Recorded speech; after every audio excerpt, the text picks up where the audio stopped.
Bars, the Supercross podcast that I've been waiting for. My name is Steven. And I'm Allison. I'm Jeff. You heard that right. Look who's here. Jeff! J-Frag, taking JPEGs of his J-head right here in the studio. That is exactly what I'm doing. We are so excited to have Jeff here. He watched the main event with us, the 450. He did. He's got some thoughts on it. Today. Yeah. But before we get into the 450, we're going to talk about the 250. We are. We were in San Diego this week. Yes, Diego at Petco Park, the Padres Stadium. Yeah, and this track wasn't too special, wasn't too crazy. The main feature that was different this week was that the whole shot was a right turn instead of a left turn. And in terms of gimmicks, that was not Pretty really low the most exciting one, I Yeah. think, of the year. Yeah, but they could have done a little better with that. I guess Petco Park was the gimmick. They were really excited to show us the park, how there was a building built into the baseball park. I guess if you'd never watched baseball before, you may never have seen that. So it was important for them to make sure we saw like the historical thing. And I was thinking, this must be new, but the stadium's been around for 10 years. It's not. Yeah. But I did read that nearby residents were pretty mad about the noise caused by the Supercross all day long. So yeah, they were complaining. They were complaining. They were like, baseball is so much quieter, but this is like having a motorcycle in your living room. It gets loud. And they race all day. They do the qualifying laps all day. So I guess no rest. I guess there is no rest when you live next to a baseball stadium filled with motorcycles, dirt bikes. What do you gotta expect noise when you live next to a stadium? I don't know. Yeah. So forget those people in San Diego, they're pretty entitled. Beautiful city. They don't want anything ruined. Everything. Yeah, they've got what's like 70 degrees all year round and sunny. Spoiled. You've got the water there. You've got SeaWorld. It's living the dream. So here comes the dirt bikes to spoil the dream there. Here come the dirt bikes, and the dirt bikes came. So we had the 250 race. We had the 250 race. The big kind of drama with this race was Cooper Webb taking a nasty spill during the practice rounds. Right. I mean, the guy went over the bars, landed right on his face. His back of his head, I guess, and his shoulder. It just looked like a mess. Yeah, it looked bad. They say his shoulder was what got injured. But it looked like his head took the brunt of it. It looked like he was shot out of a cannon. It's like that Evel Knievel type thing that you see sometimes with the riders, where you're just like, I don't know how that person got up out of that. I would be probably in the hospital for a month. It helps if you're 19, I guess. I guess it helps if you're 19 and you're just a little Cooper Webb. So I did take a picture of the collision, like right before he collides with the ground. Mm-hmm. So everybody can see that at our Twitter feed at SX Over the Bars if you want to see a picture of Cooper Webb about to land on his face. A gnarly crash. Yeah. So Cooper Webb, the drama was like, well, he's going into this race. He's been the leader the last few rounds, points leader. And now he has this injury, yet he's going to race. So is he going to try to win? He's going to hold back and kind of try to relax a little bit. Are other people going to be able to take advantage of his injury? Is that what's going to happen? So that is sort of what happened in the first heat race.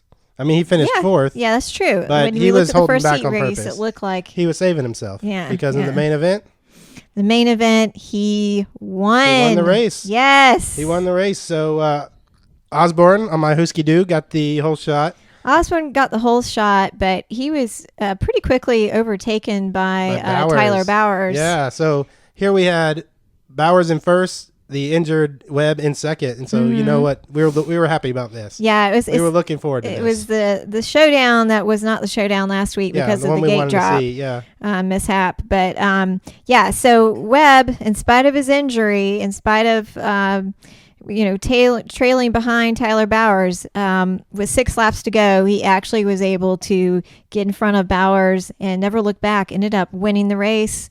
So that's 4 wins in the last 5 starts for Cooper Webb. Pretty amazing. It was a clean pass over Bowers. Bowers actually ended up third after that. Yeah, he got passed again by Shane McElrath, who had won a McElrath coming out of nowhere. I know. Yeah. On his KTM, that was his career best. Then got a second. Getting a second on the podium. Good for him. So that was an exciting race. And that's all we're going to see of these guys for a little while. Yeah, and I enjoyed watching the race because we had a surprise, just like we have Jeff as a surprise in our booth. They had some, and Adam Chimichanga? Adam Chinchilla. Yeah, in the booth. Adam Kukarat. He was up in the booth talking with Jeff and Ralph, and he did a great job. Putting in his some little color commentary. His colorful commentary. That was enjoyable. I hope they have him back. Yeah, they should get him up there again. Yeah, I think they had him. They may have tried that last year. It seems familiar, but yeah, he's got a personality, that kid. So it was if we don't get to see him on the track, it was good to hear him in the booth. He's a major Twitterer too. He has a lot. He's on a tweeter. Twitter. Yeah, a tweeter. Okay, the chinchilla tweeter. Yeah, so y'all can look at him and find out what his real name is. If you can find him on Twitter. If you can pronounce it. So Cooper Webb, he's up. Jesse Nelson, how did he do this race? Jesse Nelson finished eighth place. Very underwhelming he needed to race come back for Jesse Nelson. Jesse with a Y. He didn't, so why, Jesse? That's all I can say. Why finish eighth? Why, Jesse? He's now at minus 30. So why are you minus 30? They have, I think, 2 West Division races left, and this is done. I mean, I'm ready. It's not mathematically done, but yeah, I'm ready to give it to Webb. I think this championship's going to win. Oh, yeah, I think he's won 4 races. He made a big statement tonight, as they mentioned in the booth. A statement win when you can come back in spite of a nasty injury and pass your biggest rival for a race win. I think that says it all. So championship, in my mind, is heading towards Cooper Webb, full speed. And then we have the 450 race. The 450, these were great races too. I was happy with them. It was very good, very good. So first in the first semi. Yeah, let's talk about the semi races because we did have some interesting things go on with the semis. We don't normally talk about those races because we don't necessarily agree that they should have semis, do we? Yeah, we'll go over that maybe one other episode. they go a little too much with the heats and then the semis with the 450 and the LCQ and then the main event. But what happened here was we had a rider I don't think we've ever talked about. His name is Killy Rusk, R-U-S-K, Killy Rusk, and he was privateer. Privateer. He's not on a factory team. He was winning. He didn't get the whole shot. The other Stewart, not Malcolm Stewart and not James Stewart, but the R Stewart. I don't know who this guy is. Who knows what the R stands for? He got the whole shot, but Rusk kind of passed him, and Brock Tickle was behind him. And Brock Tickle's a former lights rider, 250 rider champion. Yeah, and he's riding on Ricky Carmichael's team. He was just trailing Rusk the whole time and actually passed Rusk. He did. But he did it just moments too late. So the finish line, they have, of course, a big jump at the finish, so it's a nice dramatic photograph. And, it looks like when whoever gets to the top of that jump first wins the race, because that's when the fireworks go off. Yeah, I mean, that's what you'd assume, that you got to get over the hump. Yeah, but that's not really the case, because the timing and scoring, as they call it, is kept at the bottom of the hill. Yeah. So it's whoever gets to the bottom of the hill first what a fake out that is, wins the race. So Killy Rusk got to the bottom of the hill first, and Brock Tickle passed him on the way up the hill. That's how close it was. And so the fireworks went off for Brock Tickle, but Killy Rusk got the win in that semi. I mean, what are the names of these guys? Yeah, Killy and Brock Tickle. Yeah. Killy Rusk, Brock Tickle. It sounds like maybe a Japanese anime character. Yeah, why do these Supercross riders have such weird names? I mean, it's really we should have considered that before we started doing a podcast, probably. Perhaps. But yeah, Killy Rusk and Brock Tickle. So you know what? For Brock Tickle not winning the race, although he did sort of win the race, and for having the name Brock Tickle, I'm going to go ahead and award him this week's platitude. So congratulations to Brock Tickle. Congratulations, Brock Tickle. Winning but not winning. Kind of getting gypped out of the timing and scoring on that one. Good job. Hope you come back. We'll see some more Brock Tickle down the road. So that was the first semi. But we also had some drama in the second semi as well, right? Well, yeah. You have our arch nemesis, Chad Reed. He was riding along the race. He was battling with his teammate, Josh Grant, for the lead. And okay, so we know it's not just his teammate. It's not just his teammate. Because teammates will battle. Right. They're supposed to. Yes. They're both on Team 2-2. Chad Reed is the owner of his team. Of Team so 2-2. Essentially, Josh Grant is his employee. So yeah, right. Whatever Josh Grant does is, a reflection upon the team, Chad Reed's team. And and obviously he wants him.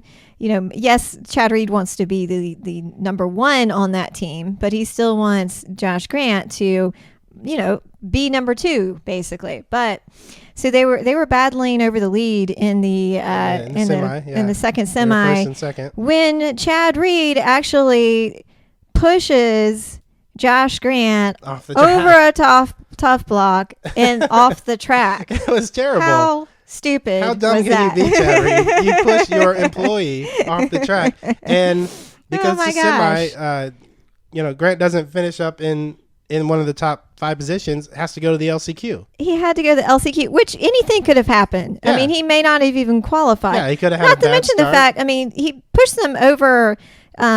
Basically, when he pushed them off the track, it was not like it was just, a level track. He fell down a hill. Yeah, like he could have gotten injured. I mean, afterwards, Reed did say, he said, "Oh, that's the worst feeling ever. The last person you want to take out is a teammate. Duh. I guess you do need to feel bad." So did Reed say that on Twitter? He said that. It was some interview I read in an article. Okay. Yeah. Well, Josh Grant did follow Chad Reed's Twitter. Yeah. And he did retweet Chad Reed. So here's the retweet from Chad Reed. It said, "Proud of my guy, Josh Grant. Tonight rode every lap of every race. I may or may not have something to do with that." And then a monkey covering his eyes. Yeah, because he's a monkey. Yeah, so that's the response. He's a monkey, and as Tag will tell you, Chad Reed is 32 years, 10 months, and 23 days old. Yeah, so thanks, Tag. He's not only a monkey; he's kind of an old fogey. He's an kind old fogey monkey. Didn't want the upstart beating him. Would do whatever it took. Chad Reed. Do we have to send Chad Reed back to Australia again? It's looking like it. Not this time. I Not don't know today, how we won't. But he's not listening. Anyway, he finished 4th in the main event. Chad Reed did, right. There was much more exciting things happening in the 450 main event, namely the battle between Trey Kennard and Ken Roxon. How was that, Steve? It was great. What did you think? Yeah, I liked it, but we asked Jeff before the race. We told him to have a designated rooting interest. Yes. You remember that? So he made you pick a rider. Yes. Yeah, who'd you pick? Rexon. Oh my gosh, he messed up his name. How could you mess up a rider's name? No, I've been a big fan of his. Gosh, literally seconds before the start of the 450. Mm-hmm. Yeah. So. Yeah, well, Roxon got the whole shot. And you know what? That was a good pick because Roxon being at the start of the race was 11 points down behind Dungey. So you would expect Roxon to really want to do something this race. Yeah, and he came exploding out of the gate. Yeah, I couldn't agree more. Yeah, so what did you think about his tangling up with the lapped riders, Jeff? Yeah, that was fascinating. Yeah, so Kennard passed Roxon, but they were close, and Roxon kept catching up. Mm-hmm. But then they got into the lapped riders. Yes. And Nick in the way. So Nick Way got in the way of Roxon. And slowed Roxon down. Kept him from gaining and passing on Trey Kennard. But you know what? That's just part of the race. I mean, I don't know. I know Roxon got on the podium and kind of talked about that. But, I mean, really, that is part of the race. I mean, Trey Kennard won because he was the fastest racer on the track. Yeah, he was faster. I mean, he did pass Roxon. Trey Kennard had to pass all the same lappers that Ken Roxon had to pass. That's right. Although I will say that Way did not get out of the way like he was supposed to. That's the way it goes. But, it wasn't the last lap. Roxon still had a chance to come he back. had a chance to come back. He wasn't riding very well, and he admitted that. But Trey Kennard was riding great. That was his second win in 3 starts, and he was happy as happy can be. He and his little wife, hugging and getting excited together. They were very sweet couple, and when you see a nice guy win, you can't complain about that. Right. And Roxon did say that at the end, in his interview at the end, that he didn't even really know what lap they were on until they showed him the white flag, which is indicates last lap. Yes. So he was like begging for a few more laps. Well, he should have kept track. Pay attention. Yeah, pay attention. What do you think about Roxon getting second, Jeff? Speaking of paying attention. Yeah. He got second? Roxon did, yeah. Just like a German, I guess. Coming in second. Just like a German. Nice, Just like a German. And, we're trying to talk about all the different battles that we can see in Supercross. Supercross is meant for that. Every week, especially this year, it seems like there's two new riders battling. There's always, you never know who's going to win. It's so exciting. And so we decided we need to have our own challenge. We need to have our own battle. And so we actually came up with the energy drink challenge. That's right. Yeah. We're going to do this. You ready, Jeff? We're going to do this. And I'm going to be the moderator. Okay. And Steve, you and Jeff are going to be the contestants. We can do it. I'm psyched. Are you guys ready for this? I'm ready. I am so excited. The rules are we're going to put out several different energy drinks: Rockstar, Red Bull, Monster, and Muscle Milk. All sponsors. And you guys are going to have to guess which drink is which. Okay, and we're going to be blindfolded so that we can't. You'll be see blindfolded. You got. That's kind of a giveaway. You'll be blindfolded. You'll be drugged. You'll be, tied down, stripped naked. Tarred and feathered, and you'll have to drink. They'll be funneled. And listeners, I have never met these people before in my life. My name is Jeff Fulgham. If you cannot hear from me, please, I don't know the address. All right. So let's get this going. Okay. So the first step, we got to get these blindfolds on. Yeah, right. we got to make Jeff, sure you you got your guys blindfold? cannot see. Do. All right, these are UGA blindfolds left drinks. over from our college days. But yeah, I can't see anything. Can you? No, well, I see a lot of red. Yeah, well, I see a lot of black. Go Dogs. All right, here I'm gonna give you guys the first drink, and I'm gonna need you guys to describe what it tastes like first of all, and feel free to describe the smell as well. Yeah, I was gonna say, shouldn't we special. start with the bouquet? Yeah, the bouquet. It's kind of acidy. Yeah. I was gonna say vomity, but. Oh, that's comes after. That's medicine. I think it's Dimetap, maybe. Okay, I guess we'll guess the drinks after we drink them all. But yeah, I don't know. Is there flavoring? Does it taste like a flavor? It tastes really syrupy. I got a kind of a citrus. Yeah, a little citrusy. From it. It's like a grape, maybe. I don't know. A grape citrus. I was thinking maybe more of a sour apple. Okay, yeah. All right. I think he's got one up on me. Okay. Are y'all ready for number 2? I'm ready. Sure. Okay. All right. What do we got here? We got dead air as I sniff. Number 2. What does number 2 smell like? Well, that was a nice big gulp you got there, Jeff. It's yeah. Well, taking a lot there. It's just. It seemed a little creamier. It's just it's like the identical drink almost. A little maybe Really? creamier. Yeah, maybe a little more metallic. Yeah, I mean, I can't even tell a difference. All right, y'all ready for number 3? It tastes like gunmetal. You're right. Gunmetal. All right, let's go with number 3. All right. There you go, Jeff. There you go, Steve. How about this drink, number 3? It's like we're going in an extreme. Like they all taste the same. Is it more intense as it goes on? I think they're building up. And do you feel that your energy is also building up as you you know what? take It's these late. sips? We shouldn't drink too much of this. I expect you guys to get more and more amped up as we go along. Yeah, take it away. All I right. gotta work tomorrow. Listen, we got one more energy drink here. This is the last one. All And right. I think this may change things up a little bit for you guys, your palate. Okay. You might want to take it easy, though, because this is really intense, right? Yeah, that one's chocolatey. Yeah, that one's actually. I know which one that one is. You know which one that one is? Yeah. That one's probably going to be pretty. You know what? easy. That one's actually not an energy drink. Oh yeah, that It's a one's protein drink. Yeah, Yeah. I don't feel more energetic, but I do feel my Yeah. Energy and triceps protein. triceps. Okay. They're breaking through the. Okay, so the assumption is that I wish I could see that. The fact that these energy drinks sponsor the Supercross races is that somehow, based on which energy drink you're drinking, you get some sort of edge, right? Yeah, absolutely. Okay, so if you guys had to pick 1 through 4, which one would you drink before getting on the motorcycle? Which would you choose?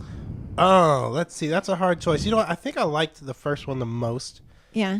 So I think I would just do that one. I don't think I could really take the too much of the other two, because I don't think I could take too much of any of them. But they got kind of progressively worse. Maybe that's just like a taste bud thing. Well, I like the last one the best, but I don't think I would want to drink milk before I got on a motorcycle. Yeah, no, that one just definitely based on tastes the best. not just on the heat Right. and the thirst, Yeah. but just the image. Yeah. I think is counterintuitive. It That is a makes milk sense. substitute. It's not actually. That makes It's sense. not real milk. So you So guys, the fourth let's. one, Are you I'll guys go with the third one for the third one? Okay. Yeah, the gunmetal one. Okay. I thought the gunmetal one was the second one. I think it was the second one. I mean, All right, well, then I it's hard to reversed my decide. opinion. They're Yeah. I'll go all with the second one. They're all so similar. they're all so similar, but let's figure out which are which. That's gonna be so okay, hard. let's match the energy drink with the actual sponsor. Number 1, what do you guess number 1 is? Is it Red Bull? Is it Monster? Is it Muscle Milk? Is it Rockstar? What do you guys think number 1 is? Well, I'll guess first this time. Okay. I'm gonna say that one's Red Bull. Okay. And try not to burp while I'm saying it. I will go with. I'll go with Monster. Okay. Monster. Okay. You- So already we're in disagreement. Okay. So Well, are let's we go to purely number guessing? 2. I guess, and I'm just. I I'm have get- a bit of a system, but it's really a guess. I've never had any of these before. Let's go with number 2. What do You you know guys why? guess 'Cause number 2 is? Is it Red Bull? Is it Monster? Is it Muscle Milk? Or is it Rockstar? I have to say, Jeff has to vote first this time. Oh, I'll go Red Bull this time. Okay, this one's got to be Rockstar. Okay. Rockstar energy drink sponsoring the Husqvarna. Uh-huh. Of course, maker of rifle barrels and other metallic objects. So Yes. if this is the metallic one, then this has got to be Rockstar. Okay, and how about number 3? Do we have Red Bull? Do we have Monster? Do we have Muscle Milk? Or do we have Rockstar? Steven, Well, it's a Monster. Definitely. you're going to go with Monster? Yeah. I got to go with Rockstar. Yeah. Okay. Monster. It was, to me, it was the harshest one. It was the Monster. And finally, number 4, probably the easiest one, Yeah, I definitely. think. It's in a class by itself. What do you think, Jeff? What's number 4? Have I already said Monster? You have said You have said Monster. Then you have I'll go with the Muscle Milk. Okay. it was obviously okay. Muscle Milk, yeah. Who doesn't actually sponsor a team this year, but they do sponsor Eli Tomac and a few other riders individually. Yes, that's true. But Monster, of course, on the Kawasaki, Rockstar, Husqvarna, as I said, and the Red Bull has been the KTM sponsor for the past couple of years. And you probably should have asked if I was lactose intolerant before we started this event. Maybe yeah, we so. thought about that, but then. yeah. Sorry. So good. All right, good. so who's We going to take be these the blindfolds winner? off? Actually, it's a tie. Oh my goodness! Oh wow. my gosh. We needed a tiebreaker. Number Well, one, wait. We number should- 1 was Rockstar. Number 2 was Red Bull. Number 3 was Monster, and you both were correct on Muscle Milk. Wait a minute. So we got all 3 wrong. No. Jeff got. You both Number got 2 wrong. Rockstar wrong. Jeff got Red Bull right. Steve, you got Monster I got right. Monster right, And okay. you both got So it was 2 Muscle to 2. Milk right. Well, I guess so, 50% is usually. listen, great job, guys. Yeah. Yeah. I feel a little let down. We're So gonna have to the try this again sometime. Monster, Red Bull, Rockstar, Muscle Milk, Energy Challenge ended up being a tie, but we'll see. We'll see who wins next time. Yeah, that was we shoulda- exciting. We should have picked a tiebreaker before we went in. I you also know what? probably should have given you guys Actually- a chaser because I'm sure you probably have the worst taste in your mouth ever. Yeah, it's not too good. Kennard, I was gonna say the tiebreaker should be the one that got the winner's sponsor right, Uh-huh. but that's Kennard, and he's sponsored by Muscle Milk. So we both got that one right. So there's no tiebreaker even. No, there's no Okay. All right. tiebreaker. Well, so it goes. Jeff, thanks for coming in and watching the race with us. It was my pleasure. Do Yeah, you yeah. think you can come back next week? Do we have to do anything to convince you to come over and watch the race again? It wasn't that good, so yes, you'll have to. Okay, so what There'll have to be something on the What, table. good. what do we have to do to get you back? Steve, this week, obviously, he accepted your belated birthday wishes, which did, brought you yeah. over here. But how do we get you back over here next week? I want to be in competition for the platitude. Oh, okay. All yeah, right, well, let's do it. You're going to have to pull out some stops next week. Yeah. I'll be better prepared. You may have to win the energy challenge. You'll see. All right. So next week we will be in Dallas. Dallas, of course, will be our first Eastern race. We'll have get a first look at the 250 class Eastern race riders, which is going to be really exciting. Yeah, I'm really excited. We got Bogle, last year's winner. Yeah, Marvin Musquin, the French Marvin Musquin. I like both those guys. It'll be good. It'll be good. I'm gonna miss our Western riders, but I know that there's going to be some excitement in the East. We got a couple more West races to go before we'll come back to them. Yeah. Yep. So let's hear from Ma'am what the weather will be like in Dallas. Deal with Dallas. Hi, Steve, Allison, and Supercross fans. Everything's bigger in Texas, so Dallas will have big, beautiful weather next week. All the fans can marvel at the biggest stadium, biggest retractable roof, and biggest jumbotron. But just don't have too much fun, because the stadium also has its own jail. See you next time. All right, so stay away, Jeff. So, Jeff, I think with your track record, you need to stay out of Dallas. He's not going to Dallas. We'll put you in contention for the Platitude, and you can watch it from here. That's right. Where we don't have our own jail. But seriously, Jeff, thank you for being here today. Yeah, absolutely. We appreciate having you here. We're so glad. Everybody, you can follow Jeff on Twitter at Jeff Freggy. Although he has never once checked the account since I opened it for him. That is true. You can follow us on Twitter at SX Over the Bars. No, wait a minute. I did check once because you said that you'd opened one and I didn't believe you. Yeah, that's true. There was the one time. There's that one time. That's good. That's good. And you can see us on Facebook, facebook.com/SX Over the Bars. Like us there. Thanks, everybody, for listening. We're going to take us out with some Guantanamo Baywatch and their song Barbacoa.